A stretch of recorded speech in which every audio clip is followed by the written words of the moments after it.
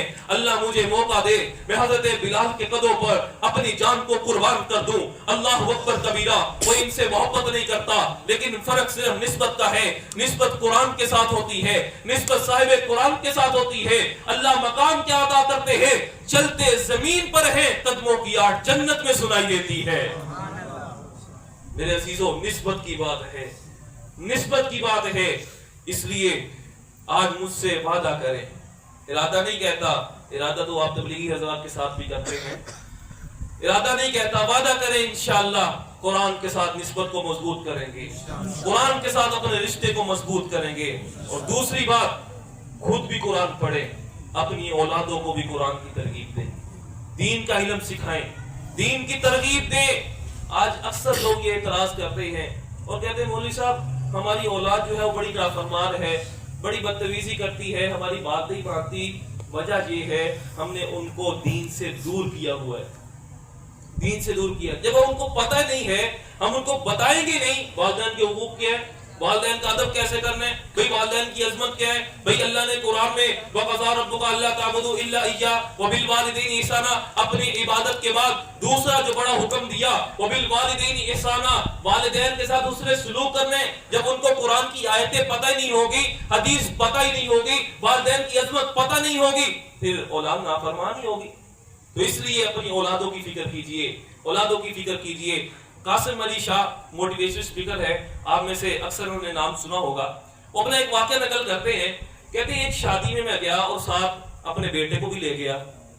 اب وہاں جا کر شادی اٹینڈ کی، مولوی صاحب آئے، نکاح پڑھایا، کھانا کھایا۔ ہم جب واپس آنے لگے تو قاسم علی شاہ کہتا ہے کہ میرے بچے نے میرا ہاتھ پکڑا اور کہا ابو جان ہم شادی میں آئے تھے، شادی تو ابھی ادھوری ہے، مکمل نہیں ہوئی، ابھی ہم پہلی واپس جا رہے ہیں۔ قاسم علی شاہ کہتے ہیں میں بڑا حیران ہوا، میں نے کہا بچے مولوی صاحب آئے، نکاح پڑھایا، اب واپسی ہونے لگی ہے، کھانا بھی کھا لیا، سب کچھ ہو گیا، شادی تو ہو گئی ہے، تمہارے نزدیک شادی کیا ہے؟ وہ بچہ کہنے لگا ابا جان میں نے تو موبائل میں دیکھا ہے، میں نے تو ٹی وی میں دیکھا ہے کہ ہندو لوگ جو ہے وہ شادی اس انداز سے کرتے ہیں، ایک دوسرے کا ہاتھ پکڑتے ہیں، اپنے کپڑے کو دوسرے کپڑے کے ساتھ باندھتے ہیں، آگ کے ارد گرد چکر لگاتے ہیں، یہ شادی ہوتی ہے، میں نے تو آج تک یہی دیکھا ہے۔ قاسم علی شاہ کہتا ہے میں ہکا بکا رہ گیا، میں پریشان ہو گیا، حیران ہو گیا۔ میں اپنے بچے کو ٹائم پاس کرنے کے لیے موبائل دیتا تھا، لیکن ٹائم تو پاس ہو گیا لیکن میرا بچہ فیل ہو گیا، دین نکل گیا۔ اصل وجہ یہی ہے۔ آج بچہ روتا ہے، اب جب ہم چھوٹے تھے، آپ چھوٹے تھے تو ہمارے والدین ہمیں کھلونے لے کر دیا کرتے تھے، آج بچہ روتا بعد میں ہے، موبائل پہلے دیتے ہیں، اس کا نقصان ہوتا ہے، نقصان ہوتا ہے۔ موبائل پر کیا دیکھ رہے ہیں کسی کو کوئی نہیں پتا۔ اس لیے میرے عزیزوں دین کے ساتھ جڑیں، علماء کے ساتھ جڑیں۔ یہ اولاد ہمارے پاس اللہ کی عطا کردہ ایک نعمت ہے اور ایک امانت ہے، امانت میں خیانت نہیں کرنی چاہیے۔ حضرت عمر رضی اللہ تعالیٰ عنہ کے پاس ایک مرتبہ ایک شخص آیا اور آ کر اس نے شکایت کی، کہا میرا بچہ جو ہے وہ بڑا نافرمان ہے، بدتمیزی کرتا ہے، میرے ساتھ جو ہے میری بات نہیں مانتا، تو آپ اس کا کچھ علاج کیجئے۔ حضرت عمر رضی اللہ تعالیٰ عنہ نے بچے کو بلوایا اور کہا تیرے باپ نے مجھے شکایت لگائی ہے، تو بڑا نافرمان ہے، بڑا بدتمیز ہے، تو اپنے والد کی بات کیوں نہیں مانتا؟ تو ایک جلاد کو حکم دیا کہ اس لڑکے کو جو ہے کوڑے لگوائے جائیں۔ کوڑے لگنے لگے تو بچے نے کہا میرے والد نے میری تو شکایت لگائی ہے امیر المومنین، میں بھی اپنے والد کی ایک شکایت لگانا چاہتا ہوں۔ اب سارے حیران ہو گئے کہ کون سی شکایت ہو سکتی ہے؟ امیر المومنین نے کہا ضرور، کون سی شکایت ہے؟ تو بچہ کہنے لگا اب خود ہی انصاف کیجئے گا، جب میں چھوٹا تھا میرے والد نے میری تربیت نہیں کی، میں تھوڑا سا بڑا ہوا، مجھے قرآن کے ساتھ نہیں جوڑا، مجھے دین کے ساتھ نہیں جوڑا، مجھے حدیث کا سبق نہیں دلوایا، جب میں اور بڑا ہو گیا میری شادی ایک نصرانی عورت کے ساتھ کر دی۔ ذرا بتائیے جب میں نے قرآن دیکھا ہی نہیں، قرآن سنا ہی نہیں، قرآن سیکھا ہی نہیں، جب میں نے دین پر عمل ہی نہیں کیا، دین والوں کے پاس بیٹھا ہی نہیں، تو بتائیے میں ادب کیسے کر سکتا ہوں؟ تو امیر المومنین نے جلاد کو حکم دیا اس لڑکے کو چھوڑو اور اس کے والد کو کوڑے لگواؤ۔ وہ اس کا باپ کہنے لگا کہ امیر المومنین مجھ سے غلطی ہو گئی. تو حضرت عمر نے اس وقت جو جملہ ارشاد فرمایا تھا، فرمایا تجھ سے غلطی نہیں ہوئی بلکہ اللہ کی عطا کردہ امانت میں تو نے خیانت کی ہے. اس خیانت کا ہم سے سوال ہوگا قیامت والے دن. تمہیں اولاد دی تھی، اس کی کیسی تربیت کی ہے. اس لیے میرے عزیزو اپنی اولاد کی تربیت کیجئے، ان کی فکر کیجئے، ان کو دیندار بنائیے. میں یہ نہیں کہتا کہ بالکل مدرسے کے ساتھ جوڑ دیے اور ڈاکٹر نہ بنائیں، انجینئر نہ بنائیں اور ان کو دنیا کی تعلیم نہ دلوائیں، لیکن دین کے ساتھ بھی اپنا رشتہ مضبوط کریں. دین کے ساتھ رشتہ مضبوط کریں. ایک وقت ان کو ضرور مدرسے میں بھیجا کریں. آج ہم پوچھتے ہیں اپنے بچوں کو اسکول گئے تھے، سبق ہوا تھا، فلاں کام کیا، فلاں کام کیا، فلاں کام کیا. کبھی یہ نہیں پوچھتے آج نماز پڑھی تھی، آج قرآن پڑھا تھا، حدیث پڑھی تھی. کبھی یہ نہیں پوچھتے. پھر اسی کا نتیجہ یہ نکلتا ہے ہمارا معاشرہ خراب ہو رہا ہے. اس لیے میرے عزیزو دعوت فکر یہ ہے، لمحہ فکریہ یہ ہے، ہم اپنی اولاد کی تربیت کریں، ان کی فکر کریں، ان کو علم کے ساتھ جوڑیں، اہل علم کے ساتھ جوڑیں. اللہ نے آپ کو یہ نعمت دی ہے، جامعہ دارالقرآن یہ مدرسہ ہے، اس کے ساتھ جوڑیں. قاری صاحب محنت کر رہے ہیں. مجھے بتایا گیا قاری صاحب نے اتنی ماشاءاللہ محنت کی، آپ کے سامنے ہے کیسے رون کے لگی ہوئی ہیں. تو اس محنت کا نتیجہ یہ ہونا چاہیے کہ ہر بندہ یہ عزم کرے انشاءاللہ ہم قاری صاحب کے ساتھ مزید اپنا تعلق مضبوط کریں گے، قاری صاحب کے پاس آیا کریں گے، ان سے دین سیکھا کریں گے. اور دوسری بات یہ ہے، قاری صاحب نے ابھی دراسات کا کورس شروع کیا. پچھلے سال ماشاءاللہ 11-12 بچیوں نے دراسات کا کورس کیا. اب جب ہماری بہن بیٹیاں اور بچیاں جب دین کا علم سیکھیں، اولاد کی سب سے پہلی تربیت کی جگہ ماں کی گود ہوتی ہے. یہی بہن بیٹیاں جب ہماری مائیں یہ جو بڑی ہوں گی، مائیں بنے گی، آگے آنے والی جو نسل ہے جب وہ ان سے تربیت حاصل کرے گی، پھر آگے آنے والا معاشرہ بھی جو ہے وہ ایک اچھا معاشرہ کہلائے گا، اچھی تربیت ہوگی. ابھی 11-12 بچیوں نے کورس مکمل کیا. تو آپ سے گزارش یہ ہے کہ اپنی بچیوں کو ضرور علم سکھوائیں. بچے تو پھر بھی باہر پھرتے ہیں، مولوی صاحب کے پاس بیٹھ جاتے ہیں، ادھر ادھر جاتے ہیں، دین تھوڑا بہت پتہ ہوتا ہے، لیکن بچیوں کا کیا ہوتا ہے، گھر میں محدود ہیں، شادی کے بعد بھی محدود ہیں، وہ دین کہاں سے سیکھیں گے.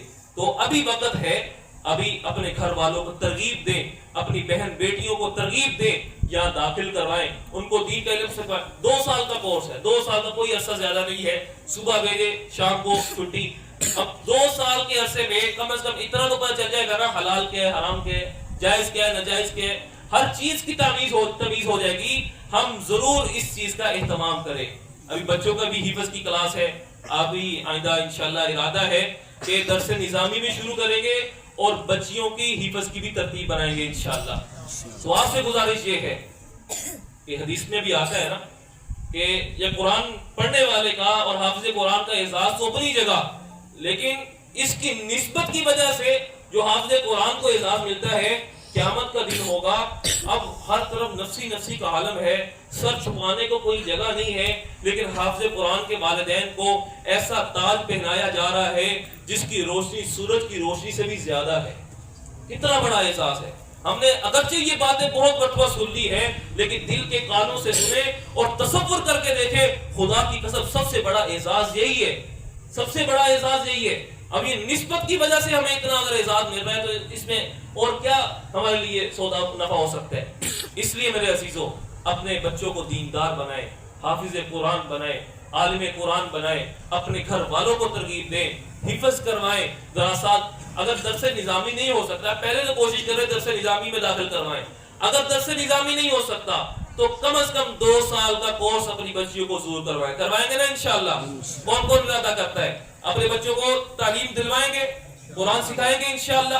اپنا تعلق قرآن کے ساتھ مضبوط کریں گے کہ نہیں کریں گے. اللہ رب العزت سے دعا ہے کہ اللہ رب العزت ہم سب کو عمل کرنے کی توفیق عطا فرمائے. ابھی ایک بچہ سبق سنائے گا، اس کا قرآن پاک مکمل ہوا ہے، تو تشریف لائے، آخری سبق سنائے گا انشاءاللہ.